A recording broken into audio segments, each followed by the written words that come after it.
But I didn't get my first pair of designer, Adidas or Nike or whatever, till my uncle just felt pity on me that I'm like 15. I used to see the buildings in Canary Wharf, see the lights, and I'd just be like, rah, these man can leave the lights on at night, you know, everyone's gone on, the lights are still on. I said, I gotta get into one of these buildings. And so that became my drive to get into banking and get into finance, because it felt like they had money that I didn't have. What would you say are like some of the quiet wealth killers that are really holding, you know, professionals back? Lifestyle is one of them. Uber and Deliveroo, what have they done? They've given us chef and they've given us chauffeur. So we're now living rich lifestyle without the wealth. Do you want to work forever? People be like, I do not want to work forever. But if you look at how you spend your money, you're going to have to work forever. How do people think about navigating these things to be able to free up money for themselves? Money flows. If you understand that money flows, then anything that flows, you need to tell it where to go. I had a guy, Bidman, bro, this guy, he's in the bank. He had like 120k in his account. With housing getting more expensive each generation, what money lessons should parents be teaching their kids now?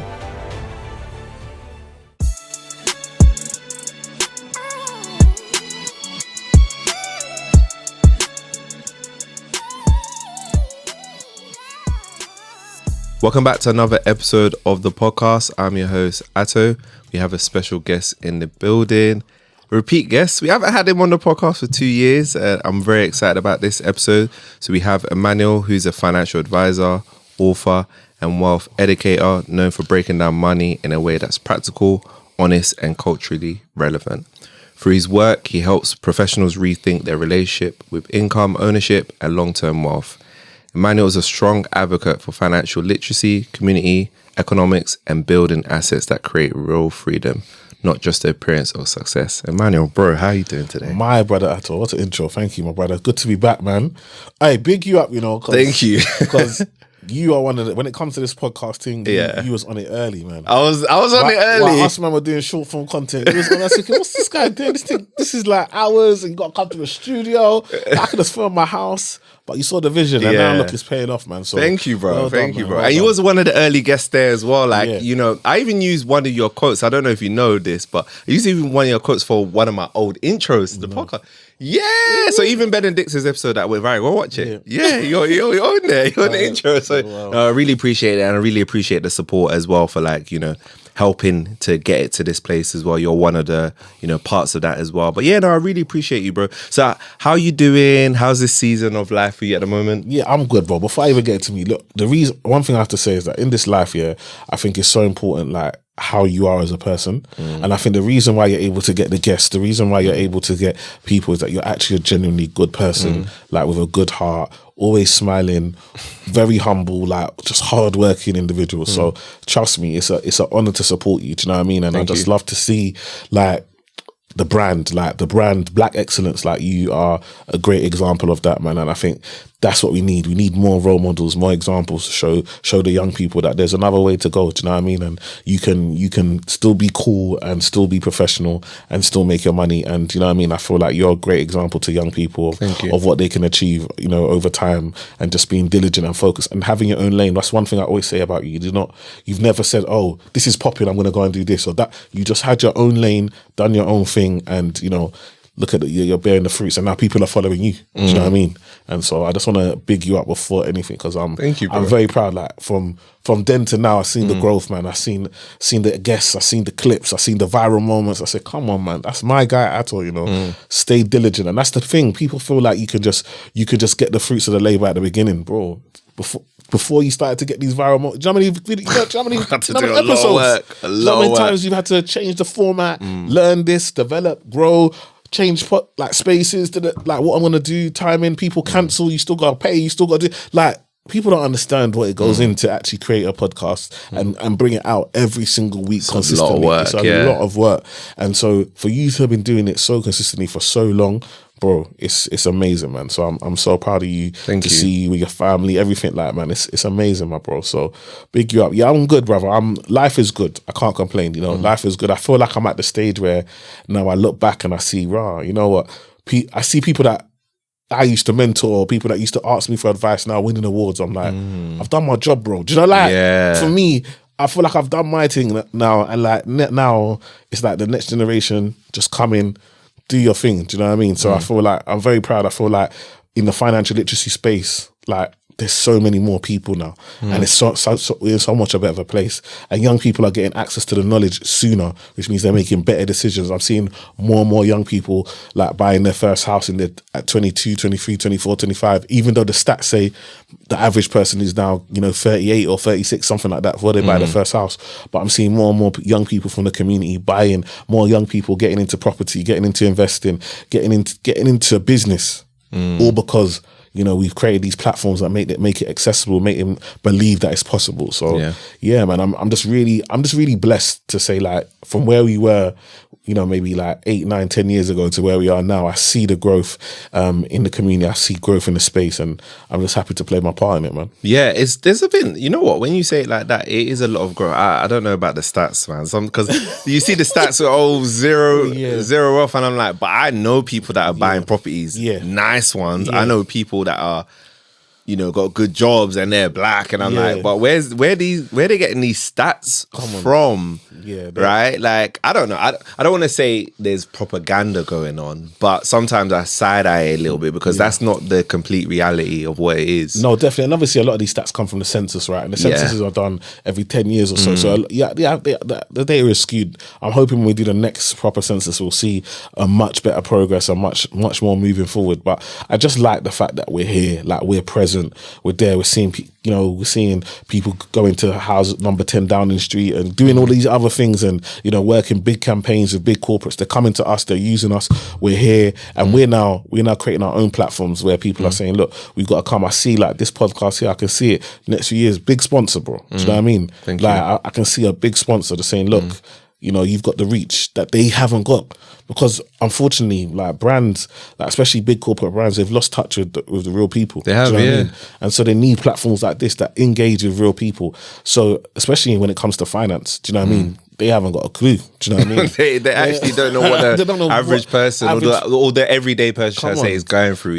So they need platforms like this that people. This is the medium people are moving to. Like, listening to podcasts, listening to influencers, and I feel like the more, like, whether you're trying to be an influencer or not, you influence a lot of people. You give people opportunities. You open doors. Like, and that's one thing I love about you as well, is in regards to, like, some of the guests that you have on, like, you're bussing people. You're giving people that maybe people have never heard of an opportunity to get to an audience. Do you know what I mean?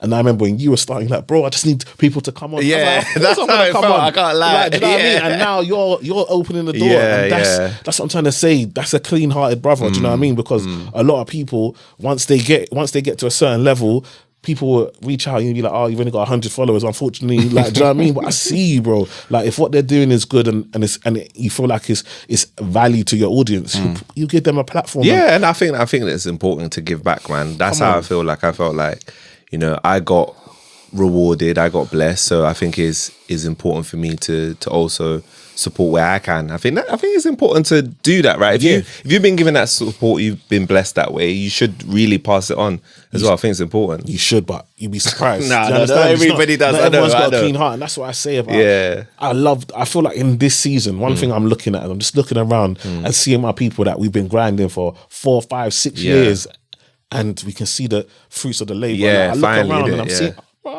Yeah, come on. Like, I'm looking around, I'm like, yeah, we're here now. And it's like, thank God, like, I'm so happy to see that hard work does pay off, because it almost feels like sometimes if you look at social media, you look at the television, it feels like only bad people win. Like, whereas actually the reality is that good people that stay focused, stay consistent, and continue to deliver a good service will win. Yeah, do you know exactly. What I mean? It's important. It's important. No, thank you, bro. I really appreciate that. Thank you so much for the kind words.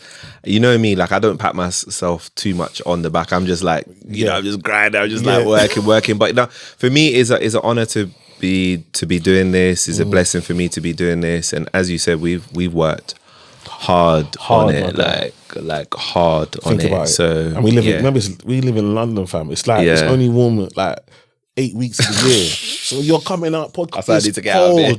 It's raining. I remember one time I came, it was snowing. I was like, Atto, you really come did. On. The dedication is real. So yeah, man. Thank you. Big. Really appreciate it, bro. Really appreciate it. So I wanted to talk about you know, some of your earliest times, right? Yeah. Relationship with money. Can you take us back to a time where, like, you know, that was formed, and what, like, your earliest memory around it was? Yeah, man. I think for me, like, my relationship with money growing up wasn't good. To me, there was just when people talk about having a scarcity mindset, having a mindset of lack or not having much, that was my mindset. Like, money doesn't grow on trees. Always hearing no, we don't have money. You know, we work. You see your parents going out working really hard, but you ask them for stuff. We can't afford that. We can't afford this. And I feel like money almost became a taboo in the house. Do you know what I mean? The only time we talked about money is when it's time to give offering at church. Do you know what I mean? Other than that, we don't talk about money. We can talk about money to give to church, but we can't talk about money in any other context. You know, sometimes you ask your mum for £5, you say, hasn't got £5. Then you see how much she's putting in the offering bowl. You say, what's happening here? Like, I thought we didn't have money, but I get it. Like, they're disciplined. Like, when you're young, you don't understand it, but you understand that for, like, as you get older, you understand that for them, like, God has given them this and they're going to give it back. Do you know what I mean? And so that was their dedication. And obviously God see them through so much times and so forth. But for me growing up, it was bad, bro. Like, I mean, I always tell people I didn't get my first pair of, like, designer. So, like, Adidas or Nike or whatever till, like, year 10. Wow. And my uncle just felt pity on me, like, that I'm, like, 15 and I'm like, so he bought me a pair of Adidas trainers for my birthday. That was the first time I ever had. Wow. Before that, I'm having, like, my man no more wearing kickers. I was wearing US brass. So from a distance, it looked like US brass? kickers. What's that? US brass. So from a distance, it looks like kickers, but when you come up close, you know that it's not. Do you know what I mean? Oh, man. I had like Ascot instead of Nike. Do you know what I mean? So it had had an air bubble, but the air bubble was hard. Man, them used to push the air bubble and it's just rock solid and then just laugh at you. Do you know what I mean? I remember in year 9, my uncle, I used to play basketball and he got some basketball trainers. The trainers were called Oscars. The O was a basketball. I was called Oscar for a whole year straight. Do you know what I mean? Like, you know, like, so all of these things just make you feel like, I need to get money, man. Yeah. I'm tired. Like, I'm tired. I even remember my mum sent me to go to Lidl's, and them times you don't want to walk around with a Lidl's bag. So you just put food, like, you wear your hoodie, you put food in your where you put your hands in the pouch, and then police will just stop you like, what's that? Now you're having to pull all your stuff out. Yeah. Like, it's just, you're just thinking, if I was rich, like, if I had money, these people would even talk to me. Do you know what I mean? And so it almost became like that desperation, like, I've got to get out of here, I've got to make money. Like, and so that was it just became desperate. It became a desperate thing on me. I have to make money. Yeah. Is that what led you into, like, I know you got into banking early. Is that what got you into banking, you think? Or yeah, so what got me into banking? Well, before banking, I did. I was doing, my boy OJ, my best friend in school. He was an asylum seeker, so he came over and he was living with foster parents. Okay. So we used to get money. Yeah. So we used his money to buy like a Visu jeans. Like, so I remember Visu. Wow, old school. So old school. So we bought the jeans now, and then I used to take them to church, get my dad to park his car in front of the end of church, park his car, and then I'll just be selling the jeans from the boot of my dad's car and, like, hustling. Then I'll give him back his initial investment, and then we split the profit. And so I've been hustling. Like, I used to wash cars. Obviously, I'm being on a state, you know whose car it is, knock on the door, do you want to wash your car. Do you know what I mean? So I used to just hustle to try and make money as I could. Do you know what I mean? So that was the first desire, like, I had to make money. And then the whole banking came from Canary Wharf, like, just growing up in a Nigerian household. Like, if you leave the light on in the kitchen, it's a big problem. Like, and like, you understand that you can't leave the light in the kitchen, you can't leave a tap running, you can't leave the fridge open, you can't leave the TV on and nobody's there. Any sort of wastage was a problem. And how dare you ever try to put the heating on? Like, who are you? Like, you got to be the prime minister before that heating's come. Do you know what I mean? Other than that, you better wear your jumper, wear your jacket, whatever you need to make, just wear it.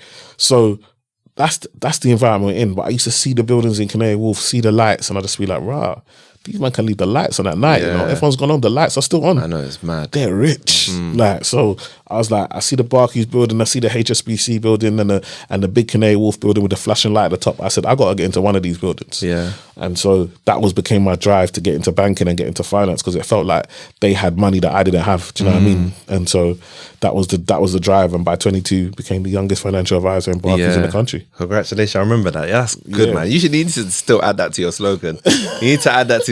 You know what's mad? Actually, I don't know if you want to talk about this, but do you remember? I think the first episode we talked about Barclays. Yeah. and then you then end up working with them. You know, I saw that, I was like, this is crazy. Like for a complete full circle moment, isn't it? It was really great. It was really great to see that. People don't understand. Like, this is when I say, when you got faith in God and you just, anything is possible. Like, you imagine me staring at these buildings, finally making it to Barclays, becoming a cashier, then finishing my degree, becoming a financial advisor, one of the youngest financial advisors in Barclays in the country at the time, then moving on and then finding that there was blockers, there was all of this thing where I couldn't just be me. I didn't feel free. So then I left there, went to another bank, then I left there, then I went to private wealth management. Did it all of this time, everywhere I went, it just felt like, no, I'm not supposed to be here. For me to then go online, start teaching people online, create my own audience, speak to them, Channel 4 then give me an opportunity to do a show, do another show with Channel 4, then the pandemic happens, then George Floyd happens, then I'm across all these TV shows, do every single day, This Morning, Morning Live, all of these TV shows. Then for Barclays then to say, look, we're doing a campaign and we want you. Yeah. You that was a cashier begging from a council estate. Yeah. We want you to be the face of our content for 2 years. Crazy. Like, you can't, when I tell you that, the reason I have to be at peace and I'm just comforted is because I'm at the stage in my life where I couldn't dream this part. Yeah. Like, everything I dreamed, I've surpassed. This is I'm not dreaming like anything that I used to before. Like, now it's about impact for me. It's not about, make more money. Money's coming. It's not about money. For me, it's about impact. It's about legacy. It's about, now that you're in this position, what change are you going to make? How many lives are you going to impact to that? Because for me, I see finances as my ministry. Like, I feel like this is what God put me on the earth to do, and so I'm going to do it. And so for me, that impact, and the more lives I impact, the more people I help, the better I feel about life. And I always tell people, I don't wake up in the morning thinking about how much money I can make. I wake up in the morning thinking about who can I help. And as long as I help people, money always comes. Do you know what I mean? Yeah. And it's a much better way to think about life than when I was in the hood just thinking about, I need to make money, man. I need to make money. No, who can I help? And as long as I'm helping people, I'm making an impact, I'm making a change, money always comes. Do you know what I mean? And so that's where I'm at now. I appreciate that, because I think, you know what's so important, right, is that switch for people. And I think, like, you can have different seasons in your life where it works for you. At that time, having that drive to want to make money has helped you to get out of that. Now that you're comfortable with it, you can now then think about, you know, like you say, how do I actually help more people? And it's so funny that we're talking about this, because I was thinking about this on my way, right? Like, money, like, because I know people say when you get to a certain level of money, it's not important. But I was like, you know what money does give you? It does give you that peace of mind. Okay, I don't have to worry if I'm going to eat today. I don't have to worry about, you know, like you say, electricity or being able to travel if I want to. It gives you that level of comfort, so that now what you can think about is, okay, how do I do impact? Exactly. And I think also peace of mind, right? I think what's really important is the peace of mind, because I feel like there was a point where, number one, a lot of us are working in corporate because we need the money, right? And even if you're not happy with that job, you've got bills to pay. Yeah. And so you're stuck in that space in corporate where you don't like your job, you don't like what you're doing, but it pays you a certain amount that if you left, you'd have to start all again from the beginning somewhere else. And that gap would mean that you wouldn't be able to. So you're almost trapped in this cycle of, I earn X amount and I need to earn this amount, and I don't have any other options but to stay here. And then you get to the point where now you get to like me, you create content and you become a content creator, but then it's still a slavery somehow, because now you're a slave to the brands, right? Yeah. Because now you're now waiting for a brand to work with you, and then you do the stuff for the brand, then you're waiting for them to pay you. Sometimes 3 months, sometimes 2 months, sometimes 30 days. It's meant to be 30 days. Sometimes you're waiting 3 months for a payment, yet your bills are still got to come out, and it's like, wow, it's just a different. It's a different trap. Do you know what I mean? So, like, for me, the best thing I think for me that I've really been able to do is find a community. And this is what I always tell people: you don't need to have loads of followers but find a community of people that you can serve, and do it at an affordable amount, and you can serve them and add tremendous value to their lives, whilst they also then compensate you for that. And they listen, if you speak to people in my community, the way they were taught, you think that I give it to them for free. Do you know what I mean? But when the value, and they can see the change, and they can see the way they're moving, and they can see where they are now compared to where they were before, now they don't want to let go. Yeah. Do you know what I mean? And so for me, it's that becoming self-sufficient, like where I'm at now. So that's always, like we were saying before, if I want to leave the country, I'm not tied to, I have to ask a boss, or I need to go and apply for a job there. I just go straight there, get a visa, set my business up, and I can just run it from there. And the income just goes out there. Do you know what I mean? That's where I feel you get that true freedom. And I'm not saying everyone's going to be an entrepreneur, but you could get that same freedom from having an ISA with, like I got clients with an ISA with $500,000 in it, and they're getting 10% a year. Wow. That's 50 grand tax free. Like, people are going to work and they're not making, they're not even getting paid 50 grand gross, let alone 50 grand tax free. That's amazing. Do you understand what I'm trying to say? And that's just the ISA, let alone when their pension then kicks in when they get to like 55 or 57. Like, so all of a sudden you start to have this, then you've got a couple of properties that are paying you an income as well. All of a sudden you're self-sufficient.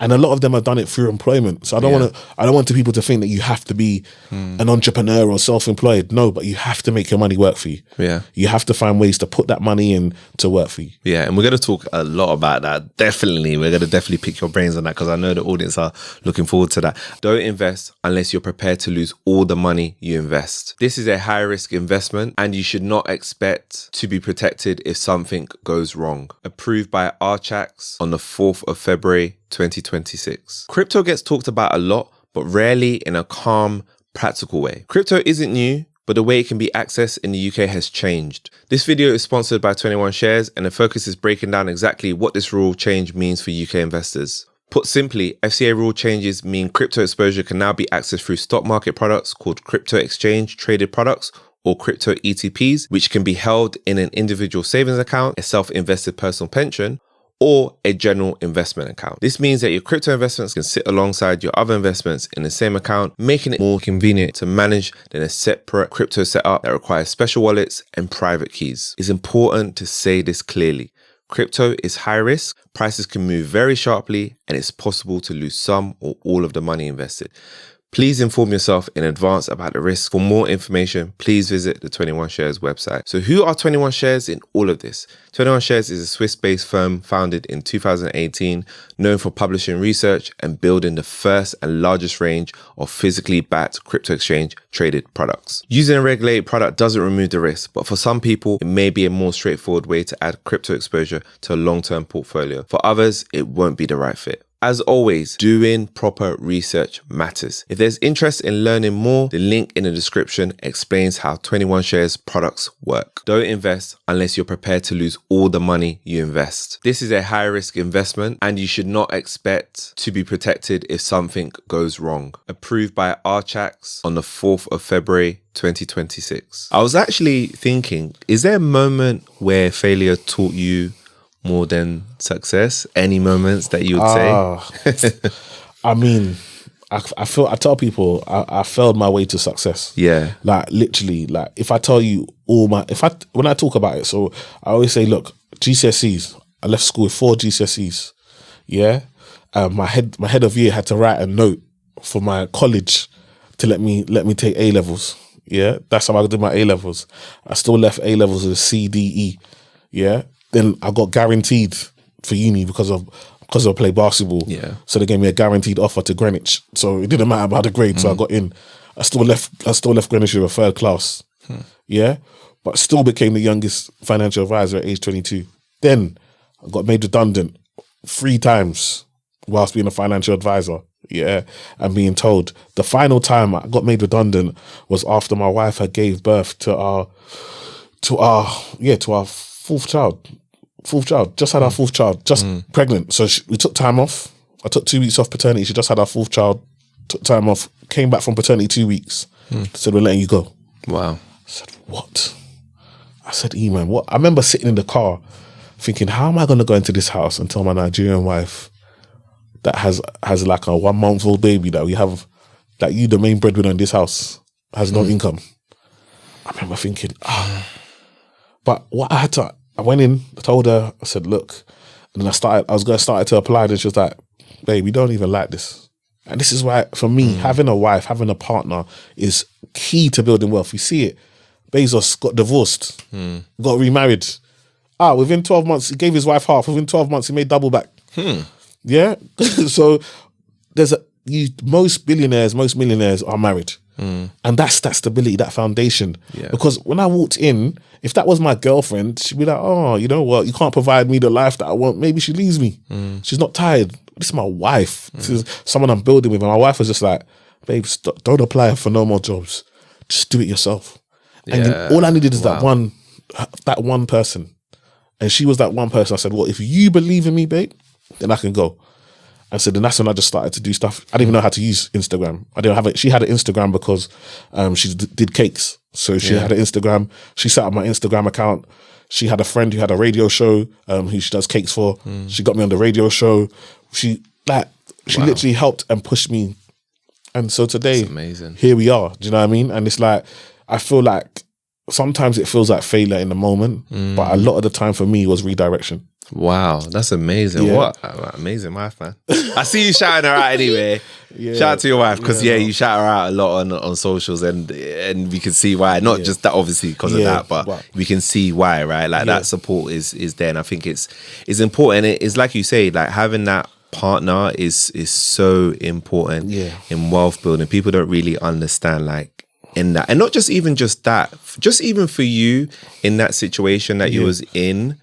You know, you're at your lowest point. You've lost a job, and now it's like pushing. Actually, you know what? You can do this by yourself. You can actually. You've got all the capabilities. You've got all the skills to be able to do that. Being able to see that in you, and it was absolutely right, because you're excelling more than you would have done if you had stayed. You know, in the job. It's crazy, man. No, it's like you said, big up Mimi. Yeah, it's just like having that person. I think it's so important to have people in your life like that you actually listen to, and I think for a lot of, one of the things I say for a lot of married men is that, you know, the Bible talks about your wife being your helper, but I feel like a lot of men, because of ego and I'm the man and I'm the head of the household, they forget that that's your helper. If that's your helper, let her help.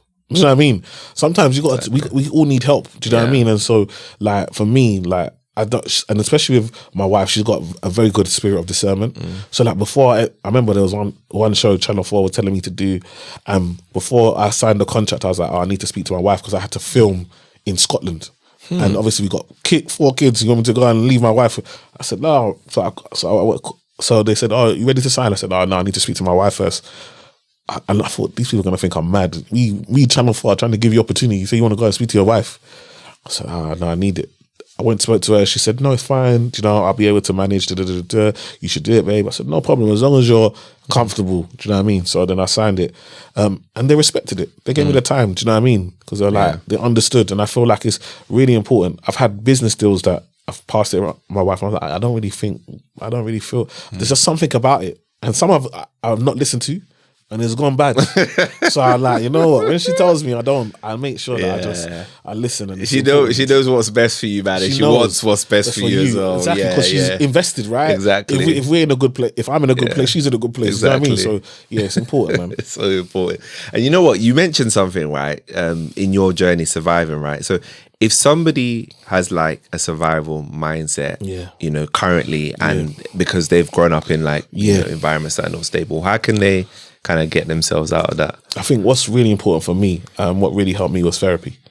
Okay. So that was what really helped me. Like I went to see a therapist, and she was just talking about my childhood, my upbringing, and then she just said something very simple, but it really helped me. She's like, but you know you're not still living on a council estate no more.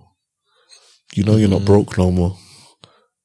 But yet you're still using the triggers that you were when you were in the previous state now.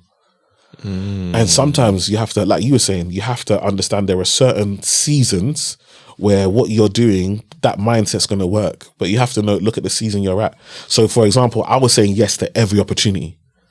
But she's like, you don't need to say, you're not on a council estate anymore. You're not begging for opportunity. You've got opportunity now.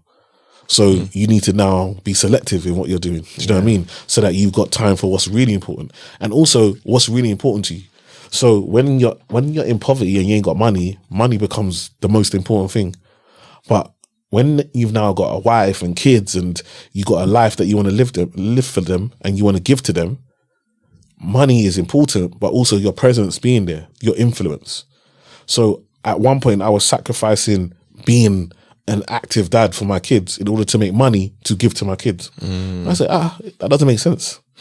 I can't tell my kids I want to be the best dad for them and then not be around to be the best dad for them. Yeah. Do you understand what I'm trying to say? And so that's why I had to look at my workload, look at what I do. I had to make sure that I had enough money to hire in staff to take off certain duties so I'm able to do it. My wife now, she has my diary so she can put in teachers, parents, evenings and all of this type of stuff so I can be around and make sure I'm available, sports day and all these other things that to make sure I'm around and I'm available. And then I've got time in the evening to help them with their homework and, put them to bed and all of this type of stuff. So I feel like it's vital that you understand that you're not going to be in that position forever. Yeah. And that, okay, what does it take? What's that number?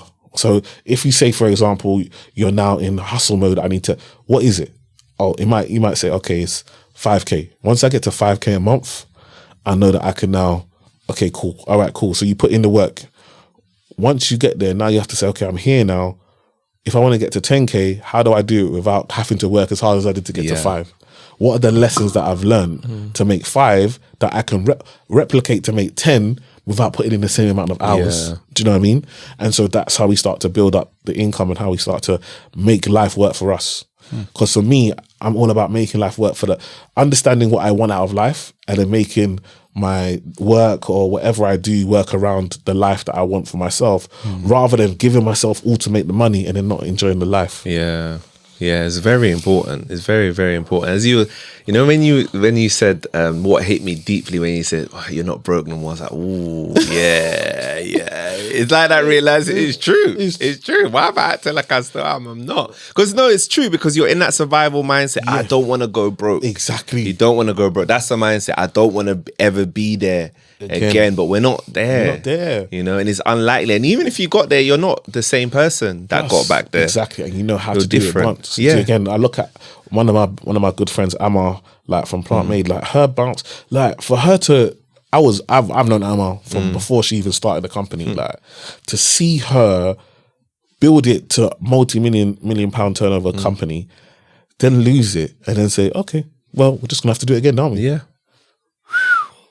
You have to understand the mental strength. Do you understand what I'm trying to say? And that's because the best part about being successful is that once you're successful once, you know that you can do it once, you know you can do it again. It's like, I don't know, it's like in football you miss a penalty, but I've scored the last 10. Yeah. So when it comes to when it comes to the 12th penalty, I want to take it again. Yeah, I missed the 11th. I'm gonna make sure I score the 12th because I know I can do it. Do you know what I mean? And it's like, even if you build wealth and let's say for whatever reason it doesn't go quite your way, you can go again. Do you know how many Alan Sugar, Richard Branson, how many companies have they had that they've lost? Loads, yeah.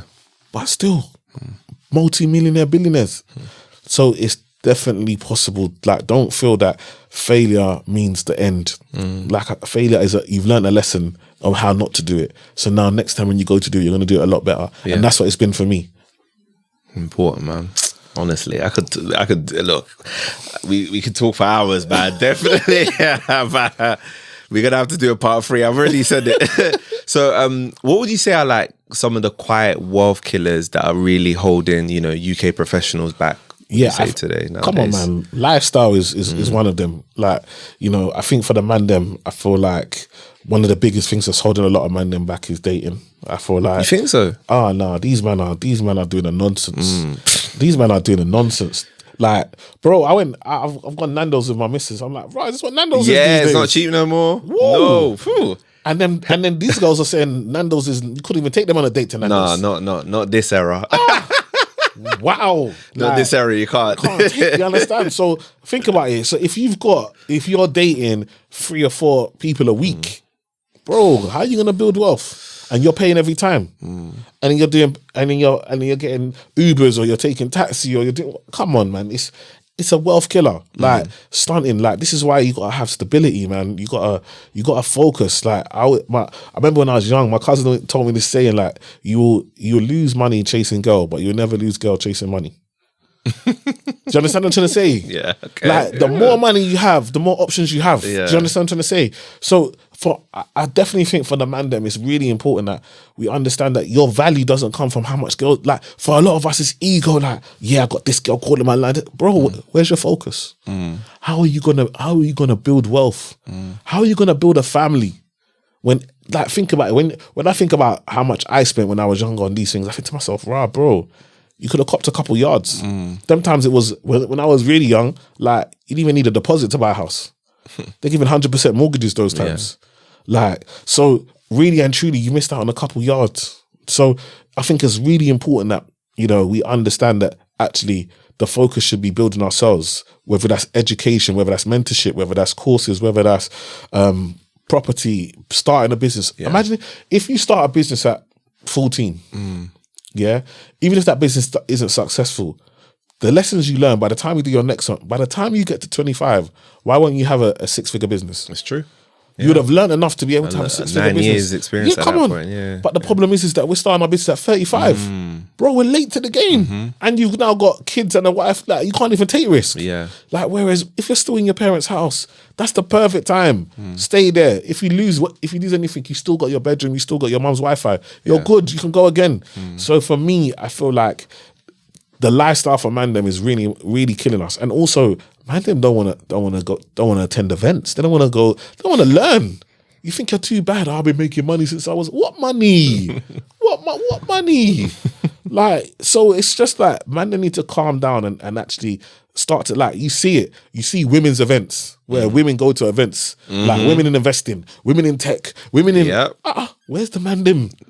Where the man them? It's ego, man. We know this. It's crazy. Ego. The man them listening know. They know. It's ego. It's mad. It's ego. That's a wealth killer because these women are coming together. They're learning. Like I got on my course. I taught these women about boring businesses and like businesses that like, you know, like laundrettes and like nurseries and car parks and stuff like that. That they can. These are not sexy businesses, but they're needed in society at and all they're always times. Going to be needed. Do you know what I mean?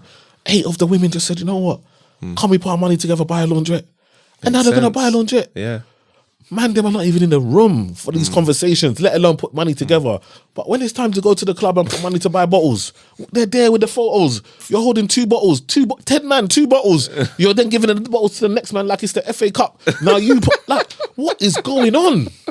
What's happening? Oh my God. Like, this is how we're losing. And remember, you're spending 500, 600 pounds on bottles, on a bottle that you know that you can buy from Tesco for 35 pounds. Exactly. It's mad. It's absolutely crazy. It's crazy, yeah. So for me, it's like, I feel like we've got to wake up. Like, actually, this is not getting us anywhere. This lifestyle, I come out, oh yeah, man just spent 10k in a night. Yeah, the man them showed up, bro. That 10k man could have put together, could have bought an asset. Exactly. But you know what? Assets are not sexy.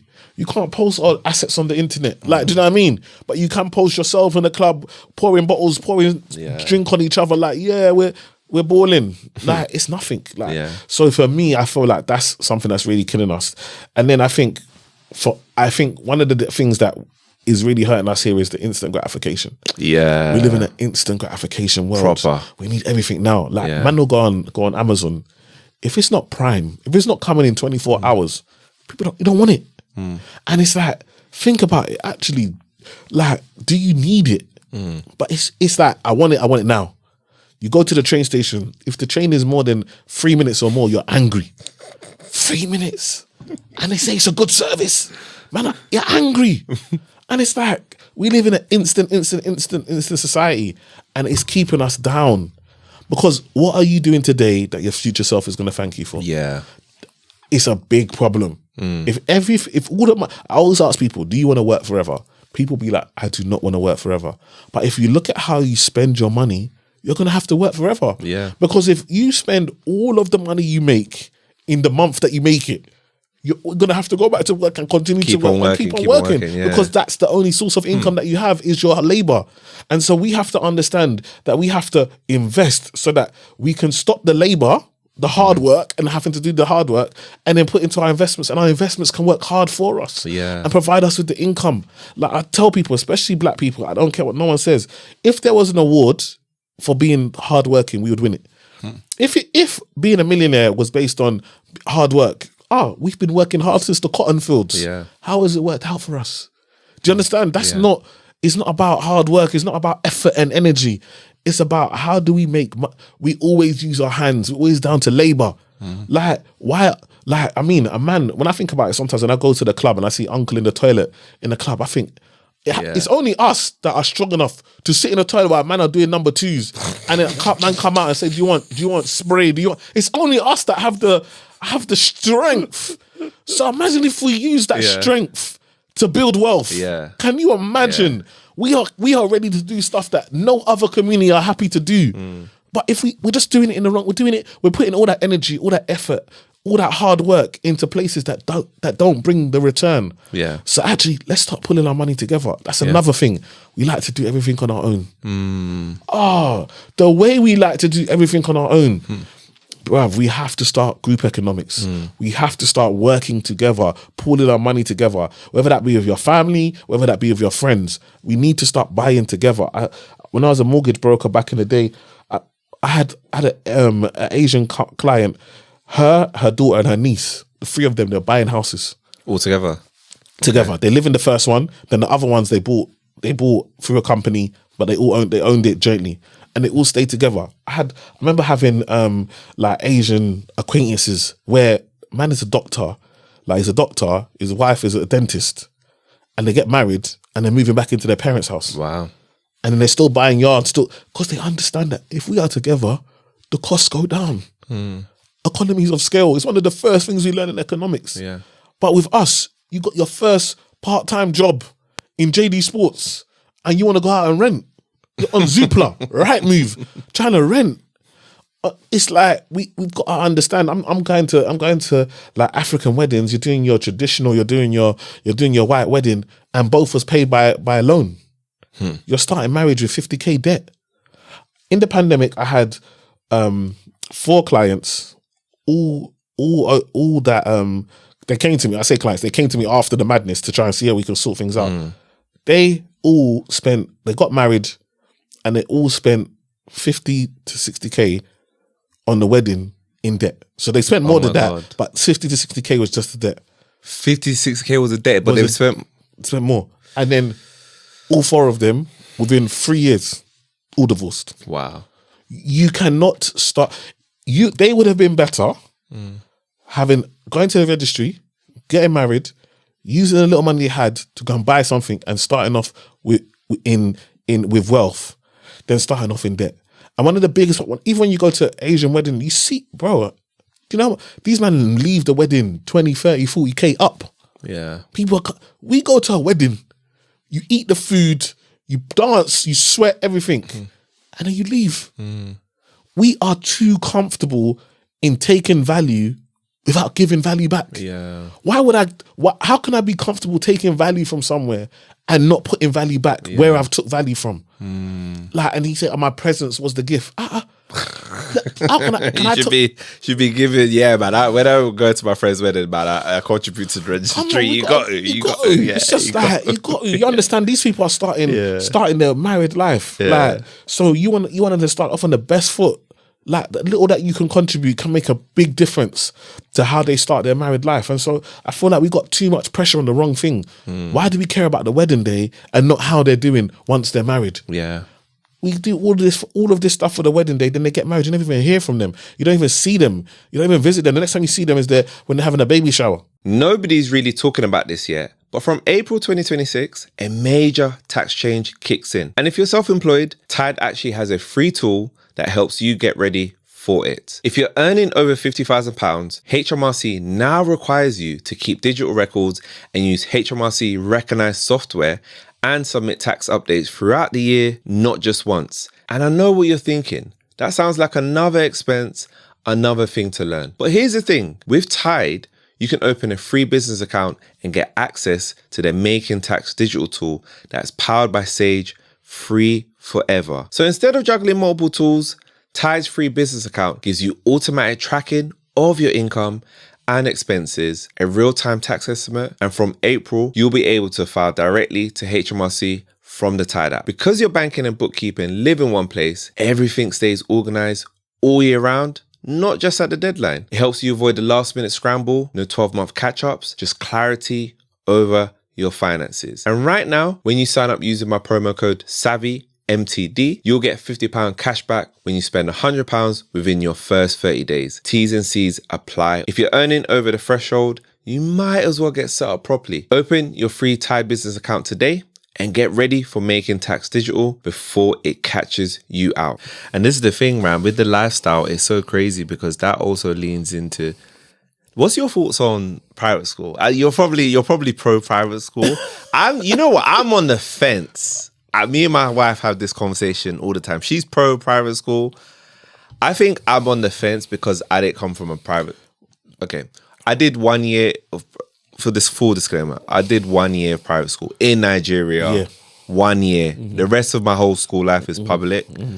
So I think because of that background, I feel like that's why I'm kind of that. Because I felt like that grit and that. So I understand it. So I'm up for grammar school for my future kids. Yeah. Grammar school, I'm very up for that. But private school, I don't know if the cost benefit is worth it. But you can tell me, how do you feel about that in the grand scheme of that? Because that's not the only thing. Car finance, people, spend a lot on car finance as well. They get a mortgage that's way too big for them. That's also part of the lifestyle issues here too. Bro. Yeah, what's your thinkings on that? Private school, I'll tell you, 9 out of 10 people that I meet, they can't afford private school. Yeah. You can't afford, you think, I earn 100K, my wife earns 100K, we can send these kids to private school. Maybe one. You can't afford 2 kids in private school. You can't afford it, especially like you said, then you add your mortgage because you got to live in a certain area and have a certain type of house. Then you add how many holidays that you have to go on. Like, then you add that the kids need to do piano lesson, horse riding, like all of this, rock climbing, all these other activities. You're going broke. And I tell people all the time, when you think about private school, I've seen it where people have kids. And I tell this to parents: when you're dead, your child is not going to remember that you were spending 15 to 30K a year to send them to school. They're going to ask, "Where's my inheritance?" And when you tell them that you didn't buy a house, but you spent 300K on their education, because to educate all four of your kids, and then you add up, if you would have put that 300K into a property, now they're dying 40 years later. Do you know what a 300K property will be in 40 years' time? Yeah. So I'm saying that the point I'm trying to make is that for me, private school is great for those that can afford it. Yeah, if you can afford it, it's great. Like, I put my son in private school, in a private school for 2 years. And again, it might just be the one I sent him. He's now in the public school. He's learning more in his public school than he did in private school. Now, that private school is going through issues. They ended up closing anyway. But I'm just saying that it's not always private school is not always better from an education point of view. It might be better from a exposure point of view. It might be the type of friends that you're with. It might be better from the way they try to build your confidence. It might be better that, with certain lessons that they're teaching on entrepreneurship and business and that type of stuff. But in regards to like learning, I wouldn't say private school, the level of learning you get in private school is much better than the level of learning you get in a state school. But I do feel like my son, those friends, those 2 years he's done at private school, those friends are completely different from the friends that he has now. So he's seen the best of both. Like, he's got friends now, but he's got different friends as well. Yeah. But I think you mentioned mortgages. That's a big problem. Yeah. Why are you borrowing at your maximum? You're in the highest paid job you've ever had, and you want to borrow at that maximum amount for the next 25, 30 years. You can guarantee that you're going to be on this level of income. Like, it's a big problem. And sometimes it's like, okay, if you do want that, then move a bit further out. No, I want to live in London. Or no, I want to go, like, you're not a tree. You're not stuck where you're, like, just because you grew up in a certain area, there's no entitlement that you must buy in that area and you must live in that area for the rest of your life. So I feel like it's really important that we don't get, like, buying a house is great, but especially the house that you're living in. You don't want the house that you're living in to be taking 50% of your income. Yeah. Because that's going to stifle your journey to building wealth. Like, and again, that's why when a lot of people talk about buying your own house being a liability, that's because people are overstretching themselves. Yeah. If you buy a house and your house is now 30% of your outgoings, that's probably cheaper than rent. So actually you're saving yourself money, plus you've got the equity of the value of the value of the property going up over time. But when you stretch yourself and then you buy a new build, which is already overpriced, and then you stretch yourself a month just so you can live in London, just because you want to take the tube and you only want 10 minutes commuting to work, you're going to pay for it in the long run. So I think it's really important. Like, I got not a lot, but I've got a few clients that's bought in Canary Wharf, you know what I mean? Struggling. Because now everyone's working from home. Our house prices went down. Yeah. They can't sell it. They just got to do Airbnb now. Yeah, I had the working from home change a lot of things for people. A lot of people realize, oh, work from home. It's so weird because for me, I was already working from home, so I didn't realize it as much as other people, but it changed the game for a lot of people. Like you say, a lot of people just like, actually, we don't even need to live in some of these more central parts. We can live a bit further out because we can work from home a few days a week and go in the office. Yeah, you know, and people can get more space. And so I rather than have a 2-bed flat in London, I can have a 3-bed house and have an office, a home office, and now I can work, and then if I only have to commute once or twice a week, it's not too bad. Yeah. It's crazy, man. It's honestly crazy. So how do people think about navigating these things to be able to free up money for themselves, especially if they're the person that's buying the bottles in the club, going crazy, spending a lot on dating, over leveraging themselves on mortgages, you know, all of these kind of situations, car finance, all of these things. How can they think about positioning themselves where they are actually, you know, moving into more of a wealth building mindset? I think it first starts with understanding you're already valuable. I think once I realized that I'm already valuable, then it didn't matter. Before, me, if I have one of these, it would have to be a badge or a logo. Bro, now I'm in Marks and Spencer's. It doesn't matter. My value has not decreased or increased. As long as I'm neat, no one can tell me anything. Do you know what I mean? I know what's in my account. I know what I'm building. I know what I'm working towards. So I feel like it's really important for people to understand that they're already valuable. Like, your car doesn't make you any more valuable. Like, your trainers, your shoes, your clothes, whether you're in first class, business class, because that's what they do. The whole reason they have these things on the plane is to make you feel like, oh, you're more special than someone else. That's why you're going to pay more. At the end of the day, the plane is getting off and is landing in the exact same place. Exactly. The exact same place at the exact same time. Do you know what I mean? But it's just how you travel there. So I'm not saying business class is bad. If they offer me a discount, sometimes I'll just jump in it. Do you know what I mean? But I'm cool with economy. I'm all right. Do you know what I mean? I know who I am. Do you know what I mean? It doesn't define me. So I feel like it's really important that we understand that you're already valuable. Then I think it's really important to understand the difference between your needs and your wants. Yes, you may need a car, but it doesn't have to be a Mercedes, BMW, Audi. It doesn't. Like, you have to look at your bank account and know that you need to be in a Ford Focus. That's where you are. That's your money. You got Ford Focus money, and that's okay.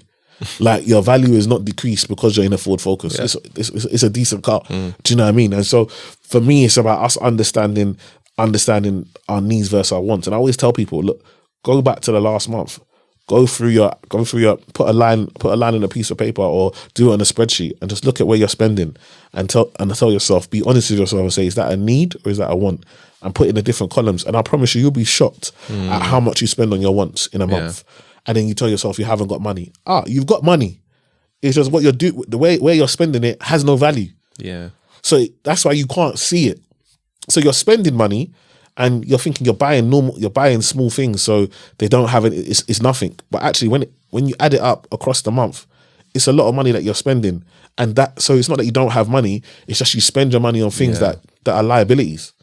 Yeah, and that's the thing. Like, I will say, I think people probably spend money on more liabilities than they realize, and wondering, where's the money going? Okay, exactly. I need to be making more money, and they make more money. Then it's like, but I need to make more, and it's like, where's that cutoff gonna ever be for you if you're not like watching and understanding that? And actually, my next question for you, right, is what would you say in terms of the behaviors? What separates like that person who's like just earning versus somebody who's actually like building wealth? Yeah, there's a big difference. So I think there are people that chase salary and increase, but they're not keeping it. I need people to understand a simple concept: money flows. If you understand that money flows, then anything that flows, you need to tell it where to go. So when you think about a stream, a bend, like a river, there are banks, and the sides will tell the river, yes, you could go here, no, you can't go there. And it tells it where it flows to. it's really, really important that you tell your money where to flow to. I always give the example of, let's say you start a job, you get an induction. They tell you, here's your desk. They tell you, here's the fire exits. Here's the kitchen. Here's the bathroom. If you hear this noise, go. This is where we gather. You know, if there's a fire alarm, this is where we gather. You know, don't use the lifts. This is your ID card. This is how you get in and out. These are the time the office is open and closed. You get an induction. How many times have you given your money an induction? How many times have you told your money, it's the first of the month. On the first of the month, this portion of your money, you go into this account because this is to pay bills. This part, you go into this is my savings account, this is my stocks and shares ISA, you go into these accounts, and then this is my spending account, you go in here, and this is how I spend. You haven't given your money an induction. And so because you haven't told your money where to go, it will flow in and it will flow back out. And so you're not keeping it. So what's really important is to understand, like I said before, we don't want to work forever. So you've got to be putting that money to work, to use. What is it doing? What's the purpose? We work so hard for our money. When you think about what we have to go through to go and get our money in this country, like we work hard, long hours in the dark for most of the year, and all in the cold, all of that to then get paid and give the money away within 14 days. It doesn't make sense. Doesn't make sense. So you've got to be looking at it and saying, look, the person that's really trying to build wealth is saying, okay, what can I do? What portion of this money can I do to put away? And then you say, well, actually, look, let's say you start with £100.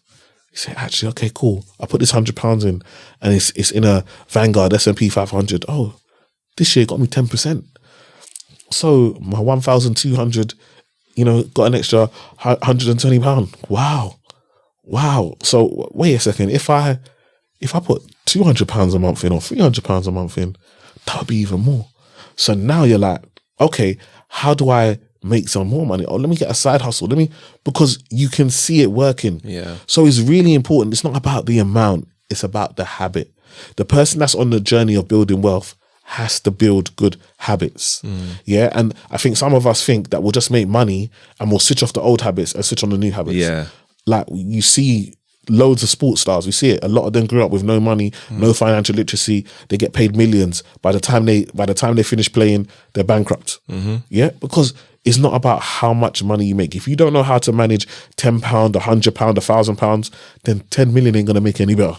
So it's really important to understand the principles of money and how to manage your money, put your money, make it work. And that's where budgeting comes in.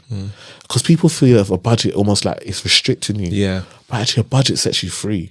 Because if I know my bills are paid and I know I've done my saving and investing, whatever's left, I can spend freely knowing that I've done all the other things I'm supposed to do with my money. I don't have to worry. Whereas if you haven't done that and you're just taking money out without actually allocating for it, now all of a sudden it gets to the 20th, a direct debit comes out and you're like, oh, yeah, I got £20 until payday. Who wants to? That's not a way to live. That's not the nice way to live, is it? No. Yeah. Why would you choose that for yourself? Because if you just planned it out, you would know. And also, how do I improve if I don't know the base? If I don't know my base, if I don't know how much it costs to live my lifestyle, how do I improve my lifestyle? Like I see people, Happy New Year. How do you know it was a good year last year?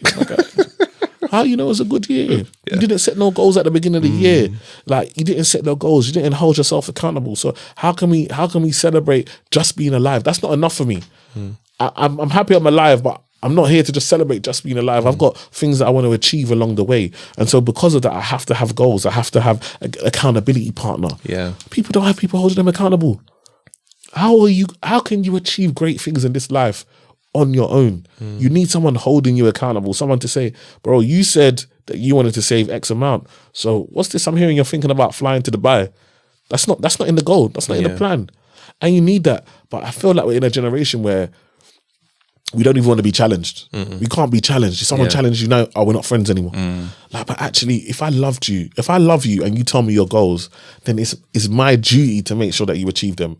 And I do everything I can to help you. And again, some of us have got bad friends. Like you tell your friends, I want to save to buy a house, and then they're guilt tripping you into spending money on a holiday. Like that's not the people you need to be. You need to find some new friends. Exactly. Because for me, I'm aligned. If I know we're gonna go to a restaurant, like number one with my boys, for example, we know how much everybody earns. So we know when we're picking to go out somewhere, we know we're picking somewhere everyone can afford. If now we say, no, we want to go somewhere fancy, then the man them that are earning more, we'll come together and say, look, these men are going to let them man put in. We'll just put in a bit more so that everybody can enjoy. Because we're not hiding money. Like, and if a man says he wants to save to buy a house, so he can't come on holiday with us, or he can't come out or whatever because he's saving, either we're paying for him, we're like, okay, no problem, bro, we understand. We're gonna go do this, but it's love, it's all the same.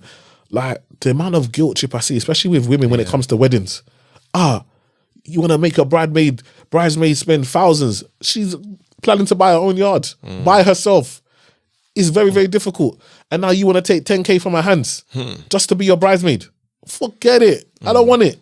That's not the friendship I'm looking for. Yeah. So I feel like we've got to start challenging what it means to be friend. Yeah. Because if I'm your friend and I really care about you, I want you to achieve your goals too. Yeah. It can't be we're friends and it's only on when it's in my favor. It has to work both ways. It's a good point. Yeah, no, definitely does have to, and I think it's important to, like you say, support your people. Yeah. They're gonna support you, but also support them. Like, I think it is important, and just be like mindful, right? Like you're saying, you have to be mindful of what people are going through, because this life is not easy. Things are getting more and more expensive, and like you say, that first house goal, once you get there, is a real, for me, I always say, it's a big achievement for people to get onto that, because it can really change the trajectory of things. Appreciate you watching so far. Let me know your biggest takeaways in the comments. Give the episode a like and subscribe to the channel, and as always, thank you for the support. I was thinking of something while you were talking about like people earning, right? One of the things I feel like is that when people are working hard, as you mentioned, they want to treat themselves. So how can they get out of that cycle of, okay, I have worked, right? The people are going to be listening to that. Emmanuel Asuquo, I've worked hard this month. I want to treat myself, but you're saying I shouldn't or not. So how can the people navigate that? Yeah, I love that. I call that pedigree chum mentality. You know, pedigree chum is the biscuit, the dog biscuit you give. Yeah. Always treating yourself. Always want to give yourself a treat. Like, for me, I feel like it's one of them things where you can reward yourself for achieving certain things, but the reward doesn't have to be expensive. Do you understand what I'm trying to say? So my problem is not that you want to give yourself a treat, or you want to say, look, I've achieved this, so I want to make the achievement big, and then make sure the reward makes sense. So say, like I say, okay, I wanna buy myself a Rolex. Let's say I want to buy a Rolex, is 15K for the Rolex that I want to buy. Yeah, okay, cool. But I need to make sure that whatever I'm doing, that Rolex does not stop me from achieving the other goals and things that I had planned for myself, if that makes sense. Yeah. So I can't say I want to save 20 grand towards my deposit for a house. Then I save the 20 grand and then I reward myself with 10 grand with a 10 grand watch. Yeah, okay. That doesn't make no sense. Yeah. Like, you've now put yourself back from the goal.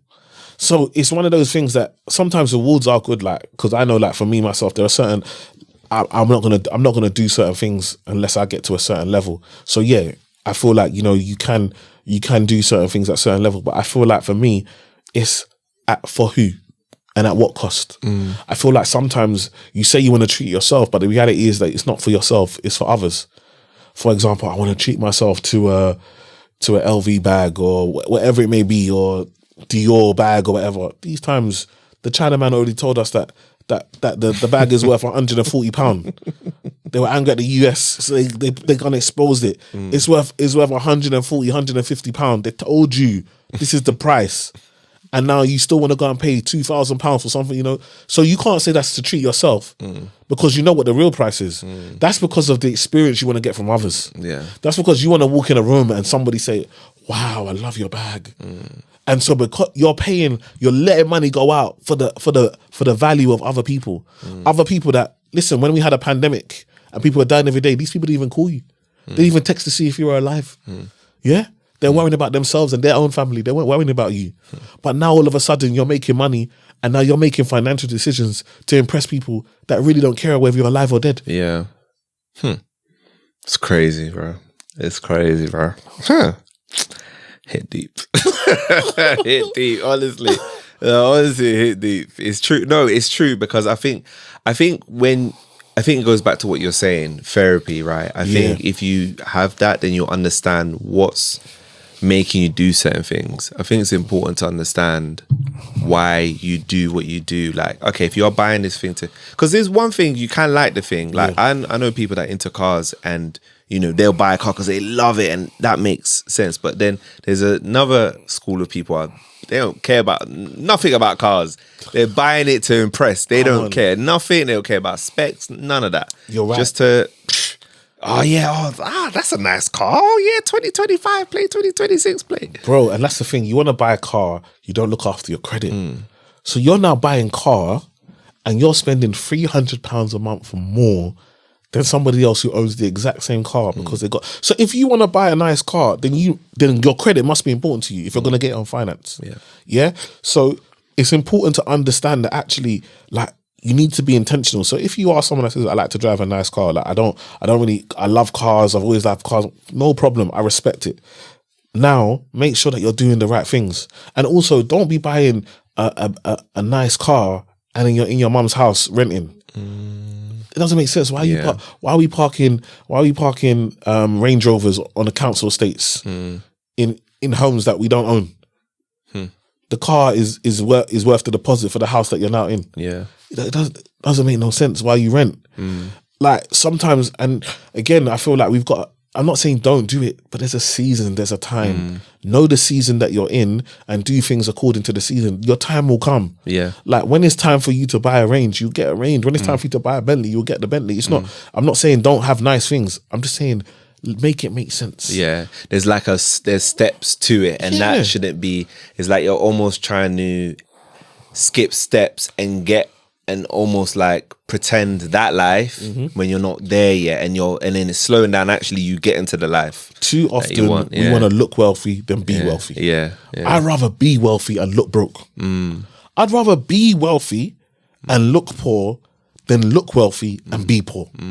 Too often we look wealthy. We buy the watches, we buy the shoes, we buy the clothes, all of that. Our bank account is empty. Yeah. You can't. Your child wants to start a business. You ain't even got £1,000 to give them to start a business. Yet you got £2,000 shoes in your wardrobe. Think about it. Doesn't make sense. Yeah, it doesn't make no sense. Doesn't make no sense. Some of these ladies, I talk to them like they got wig collection. Your wigs are 1,000, 2,000. Brazil, Peru, Venezuela. Bro, you ain't even travelled. You ain't even left Peckham. Yet you got about 10 nations in your house. Like, let us be investing. Let us be, like, your hair is fine. Do you know what I mean? The amount that you're spending on this stuff, and a lot of the time for girls, you're doing it for other girls. Let's be honest. Because us as men, we don't even have a clue. We don't have a clue. Sometimes I tell my wife, your hair looks lovely. She's like, this, I haven't even done anything. Then when she's done now, put this other wig on. I'm like, oh, that's nice. She's like, no, this is worth it. How am I supposed? I'm not. We don't know them info. We don't know them details. I can't even lie. We do not know that detail. It doesn't matter to me. You look nice. You look nice. Yeah. That's it. So sometimes you have to understand that we're just letting these things that you've got. When you actually, I've done it before. I sat down with a client. I said, look, talk to me about your wardrobe. Talk to me about your shoe collection. Talk to me about how much you spend on takeout. Add that all together for the last 3 or 4 years. That's a deposit for a house. Yeah. Today you say you ain't got money, you're renting. I haven't got money, I can't buy a house. You spent the money. You've spent it. Damn. It's not like you haven't got it. That must have hit her different. On. When we looked at your P60, do you know what you're taking each year? Where is it? Where is it? You have nothing to show.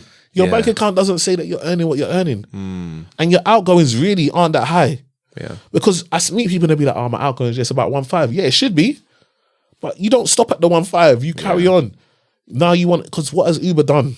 Uber and Deliveroo, what have they done? They've given us chef and they've given us chauffeur. Yeah, basically. Yeah. So we're now living that lifestyle. Rich lifestyle. Because now we've got someone that drives us around and whenever we need food, somebody's cooking it and bringing it to our door for us.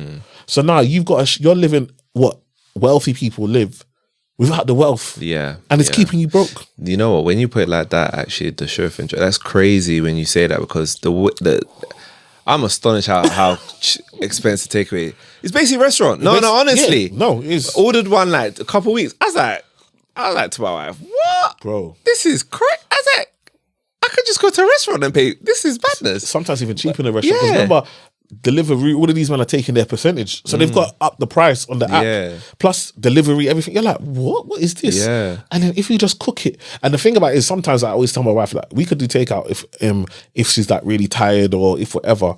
If it's late or if they want to treat the kids, like sometimes they do really well at school, so we'll get them something, whatever. But the reality is that we can spend this 40, 50 pounds on this one meal, or we can spend 40, 50 pounds and have like 4 or 5 meals. Yeah. So do you understand? Yeah, so this is why is a choice. This is why it can't be regular. Like I'm like, so again, when we talk about lifestyle, I'm not saying don't do takeaways. If you like, especially if you work hard, you might want to do takeaways, no problem. But you don't have to do takeaway every day. Yeah, if you do it every day, that's you don't have to do it every day. Spending, and then you still buying lunch at work. Then you're buying coffee and breakfast in the morning. What do you know how much? When you think about MC, you will still do weekly food shop. You will buy lunch, you buy breakfast, you buy lunch, and you do takeaway. Yeah. Then you still got food in your house that you bought. When you add it up, sometimes when I add up, because I don't let people tell me, when I do budgets to them, I'm not letting them tell me what they spend. Let's open your bank account and see what you really spend. And when you really see what you're really spending, that's what's keeping you broke. Yeah. It's a surprise. Yeah. You got people. I remember I had a guy, Binman. Bro, this guy, he's in the bank. He had like 120k in his account. I said, what do you do? He said, I do bin. I said, what do you mean you do bin and you got this much money in your savings? He's like, yeah, I live on £1,000. I live on £1,000 a month. I'm saying, what? Yeah, I've been saving. We paid off our mortgage with my wife. We live in a small house. Paid off our mortgage. I live on 1,000. He's a binman. I've got people that earn 200-300k. They don't even got 10k in savings. They ain't got 10 because one of the biggest problems is when you say got more money, more problems. Some of my clients that earn 150, 200, 300k, especially once they have kids. They're doing private school, they're doing private lessons, they're doing holidays, they're doing experience. The money gone. Yeah. The money's gone. You're not seeing it. And so, and then mortgage. If I tell you what I've seen in mortgage, I've seen people that are paying 6, 7, 8k a month. Mortgage. That's crazy. Mortgage. That's crazy. That's people's salaries. Think like one redundancy. Yeah. You're finished. If you can't get complete finish, you can't get a job at the same level. Yeah. You're gone. Now you have to sell your whole house, all because you want to live up to. When you surround yourself with certain people. Now, what you have to also remember is that even though I'm around people with money, we're not in the same situation. You might have 150k. Your person you work with might have 150k, but you've got siblings, parents, people. So you've got to give your money out to. You might have children as well that you've got to give money to. They might number one not have any children. They might have parents that are giving them money like that they've inherited from. Yeah. They might not even have a mortgage because they've inherited. We assume that just because we earn the same amount of money, we're living the same life. Everybody's lifestyle is different. That's why you can't compare yourself to other people. You have to run your own race. Yeah. It's very, really, very, very important. It's so important. Wow. Yeah. No, thank you so much for that, bro. Because I think, honestly, like, this is a lesson and it really hits home that I think people this stuff is there and it's available to them, right? I think it's just, people just need to take heed. Nobody's saying this is easy. No. There is gonna always be, tough times with it. But I think you have to decide ultimately, like, what do you want to do in your life? Is if this is something, if you want to be able to achieve a certain level of wealth, then you got to be able to do this. I've got a question for you, right? That I wanted to ask. If you had a choice between owning one rental property or portfolio of stocks and small side business, which path would you say gives more freedom? Is stocks on side business one option or are they 3 different options? No, one option is the property. Owning is is a bit unfair. Yeah. But let's say it's equal. Yeah, right. So either owning rental properties or a portfolio of stocks and a small side business. I prefer the portfolio of stocks or side business. Okay, cool. Tell us why. Why that? Because I think some people like property. For me, I love business. I love adding value and the interaction and helping, seeing people's needs and what people need and being able to solve people's problems and helping them and so forth. So I love business and I love the freedom that business gives me. I think also stocks for me, I love the fact that you can invest in them and they just do their thing, right? You don't have to worry about if the boiler breaks. You don't have to worry about if they lose their job. Obviously stocks go up and down over time and so forth, but especially if you've got funds in a good portfolio with a good manager, it can build over time. You got stocks in good, strong companies. Do you know what I mean? They might go down over a period, but they can come back up as well. Yeah. So I feel like for me, I prefer that approach than property that I think on paper it feels like it's hands off because you just rent it out and you get the income. Also, remember with stocks, number one, you can then use your ISA allowances. Yeah. You can use pensions. You can use tax efficient wrappers so that you keep more of your money. The problem with property for me is when you buy property, you pay tax. When you rent property out from income, you pay tax. When you sell property, you pay tax. So apart from the house that you live in, you don't have to pay tax. But when you're talking about investment properties, you buy it, every point you pay tax. Do you know what I mean? Yeah. And so again, it becomes a way for them to continue, especially in the UK where they kind of villainize you for having more than one property. Yeah. Like no one villainizes you for having, a stock portfolio invested in funds. Do you know what I mean? Because they feel like that's what the country need. The investment goes into companies then make money, companies make money, they then can hire staff and so forth, the economy coming forward. Yeah. So I feel like, and business, if you sell a business, you get entrepreneurial relief so on a certain amount, so your tax can be reduced. Also, a business, something that you can leave to your kids. They can become part of the business. So when your child's not looking for work experience, you want to do HR, do it in my company. Oh, you want to do marketing, do it in my company. Oh, you want to do sales, do it in my I can actually give them that hands-on experience. So I feel like for me, I prefer that to property, even though I know there are some people who love property and it's their be all and end all. Okay, no, thank you, bro. Yeah, no, for me, I prefer the stocks and business because I'm really into investing. Everybody knows this by now, and I'm into business. I think not that I have anything against property. I've talked about it on the podcast, got nothing against it, but I think it's just for me preference. Yeah. And I also feel like they're a bit more, especially the stocks, just a bit more liquid. Yeah. You need the money, you've got investments, you can sell it hopefully quick time, let's say. Not all stocks are liquid, but you're able to get your cash back a bit quicker. And I feel that flexibility is quite important. So I was thinking, right, like we talked about people, getting better with their wealth situation, right? Yeah. So let's say someone saved their first £1,000 and wants to start building a solid financial foundation for long-term wealth. What steps would you say they should take? Say they listen to what you're saying, they did the budget and whatnot, and they're able to free up their first £1,000. Your first £1,000, I think that's got to be in a cash ISA. That's got to go towards your emergency fund, right? So that's what you want to build towards. Now, what some people say is that they still want to invest as well as build their emergency fund. So maybe you might be able to say, okay, I'll put 20% into stocks and 80% towards my emergency fund and keep building it. I think that's really important. But I think what's more important is that £1,000 is great that you've been able to do that from your own income, but now what you want to look at is how do I build other income? Like where can I get money from elsewhere? So I was speaking to a client today and I was just saying, look, £400 a month would really help your situation. If you think about that, that's £100 a week. If you think about that, that's £20 a day. If you think that you can make £10 in half an hour or an hour, we're talking at between 5 to 10 hours a week, and you've got an extra £100 a week in your pocket. Now, all of a sudden, that money you don't need it for your lifestyle. So now you can start using that towards either paying off debt or start towards investing. That's the power of having a side hustle. And it doesn't have to be big. I mean, most of us can think of legal ways to make an extra £10 to £20 a day. Do you know what I mean? There's so many different options out there that's available to us. And again, if you don't know, then think about building. Now you know that, okay, I need to invest in myself. I need to invest in myself and get some skills that are going to allow me to be able to add value to other people. And so to me, that's the main thing that you need to think of. If you're at that stage, it should be other income streams that you should be thinking about. If I've got my own money and I can finally save £1,000, I'm like, okay, great. That means that I can live within my means. So I should carry on doing that. But now if I can add an additional income, now I start to get to my goal a lot quicker because that money, I don't need it for my lifestyle. So all of that money is bonus and that can go towards investing, that can go towards building my emergency fund, that can go towards saving whatever it is I'm trying to do. Yeah. So that's the mindset I would have. Okay, that's amazing. What would you say is a sequence for people? So obviously you said emergency fund, building an emergency fund.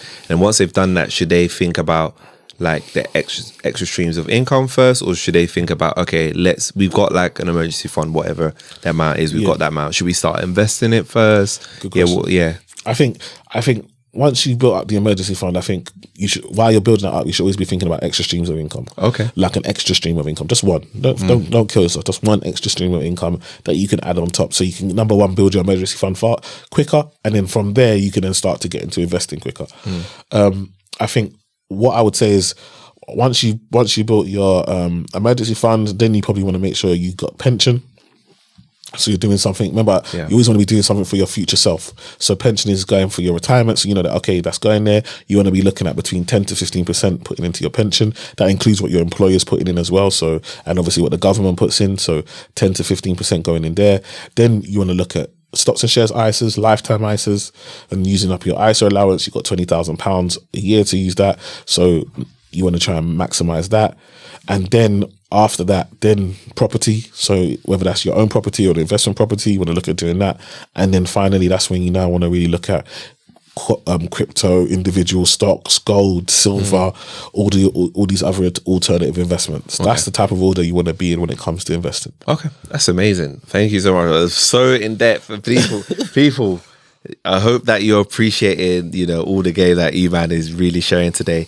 And you mentioned group economics as well, right? Like, how important do you think that is, and how can people start doing that more, especially to help their own situation? Yeah, I think it's really important. So, for example, I've got a lot of clients now that are doing like family investment companies. Okay. So they'll start up a family investment company, a limited company, which is just like a normal limited company, but it's just to invest in, just to buy investments. So you start up a limited company, it's for the family, they buy investments, whether that be property, whether that be land, whether that be stocks, whatever it is, they buy it through the company. And now it's owned by the company, and that's a family owned. So again, one of the great things about it is if you're married and then you get divorced, the family assets are the family assets. It's not included. Yeah. So that's owned by the family. So it's protecting that wealth. So again, it's a way for people to build wealth. Then what happens is the children that now come up, they then can benefit from those assets, then they add to it. And this is how we build a legacy. A lot of the buildings that you see on in West End, owned by the Berkeley Group. And the Berkeley Group is just a wealthy family from back in the day that, do you know what I mean? That then just built out and just bought land and so forth and so forth. And so we can do it on our own scale. We don't have to do it to be multi-millionaire, billionaire.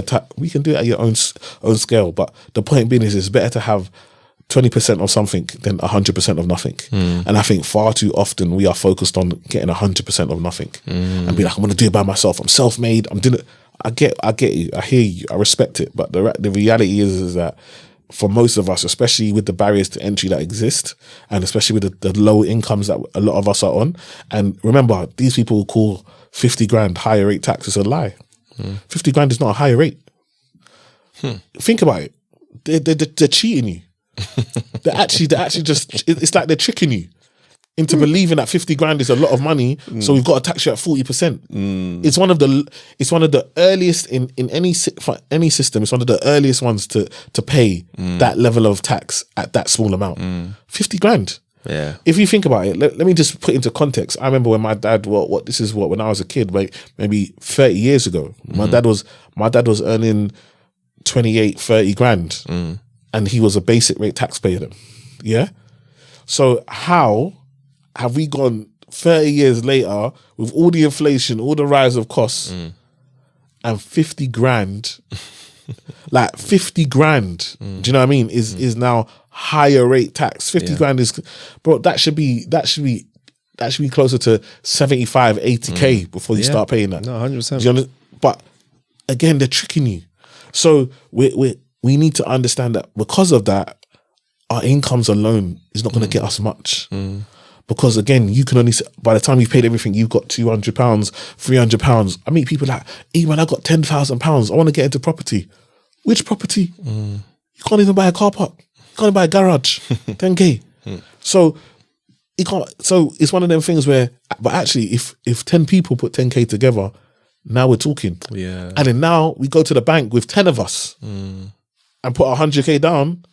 Even if the bank don't want to, they've got enough security that they can leverage. Yeah. all of a sudden you're walking out of the bank with 400k on top. Now you're able to go and buy something at $500,000. Yeah. Yeah, so important. It's so important. This stuff is like group economics. I think people really need to just like sit down and go into events, like you say, helps that, because then you can connect with people, you know, through it as well. I wanted to ask you this question, right? This is like one of my final few questions for you, right? With housing getting more expensive each generation, but opportunities exploding through the internet and AI, what money lessons should parents be teaching their kids now? Content. It's content. Content is the biggest money lesson that you can teach. Having a brand. We look at. I remember this is a little kid. His name is 6 or 7 when first my kids started watching him. It was like it's called Ryan's Tome. Yes, I remember him. Yeah, he's a multi-millionaire now. Yeah, multi-millionaire. He's not even 20 yet. He's a multi-millionaire of content. We got Kyson, that multi-millionaire of content. I Show Speed, multi-millionaire of content. These are not people that have gone to uni and studied and got masters and PhDs and all of that. No. These are people that have a gift to entertain. These are people that, and it takes time. So if you can give your child a channel now and they can start doing content now at 13, 14, don't have to show their face. Like maybe they're playing computer. Maybe they're they're coding. Maybe they teach people how to code. Maybe they're doing cooking lessons online and they create their channel.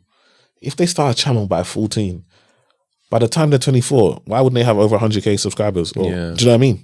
They're doing it for 10 years. You're going to have your niche. You're going to have your audience.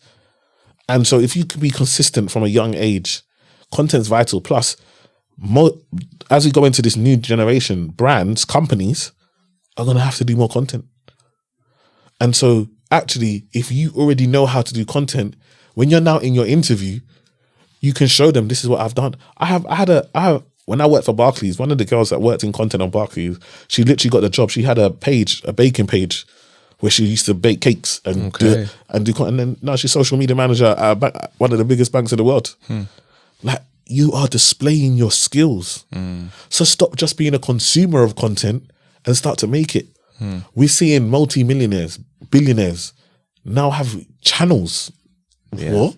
Now coming to have Instagram and TikTok and X, and they're coming back because they've realized just being rich is not enough. Yeah, like content is now your voice, now you're influential. We were talking earlier about the fact that, you know, like Joe Budden podcast, the influence they have on politics, and so now you be rich, but if you have no influence, your money can't talk for you no more, because people don't even like money anymore. Like, they don't respect people with money anymore, but they respect your influence. So now you got to use your money to build your influence. Yeah. But guess what? If you start from young, you're building your influence without even the money. That's true. And it's organic, and people have seen the journey. They've bought into you. So by the time it's now time for you to use that influence, you've already got an audience behind you. Yeah. So for me, I think content is something that parents have to get them in. Coding, understanding coding, IT, technology. Like, we got to get more into STEM, engineering. Okay. We got this is the future. Okay. So that's what you think, the financial lessons, content, tech, getting into tech. Getting into tech. That's all this. Listen, budgeting is great. See, when you got too much money, there's going to be left over. So you can kill yourself to budget £100, or you can make $1 million, and I'm sure you have money left over. Do you understand? So let's focus on the things that are going to make us money.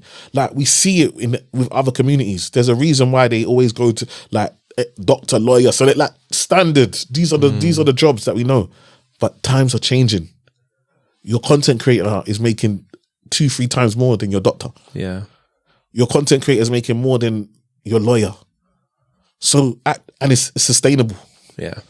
So actually, this is where the jobs of the future are. It's going to be in content. Okay.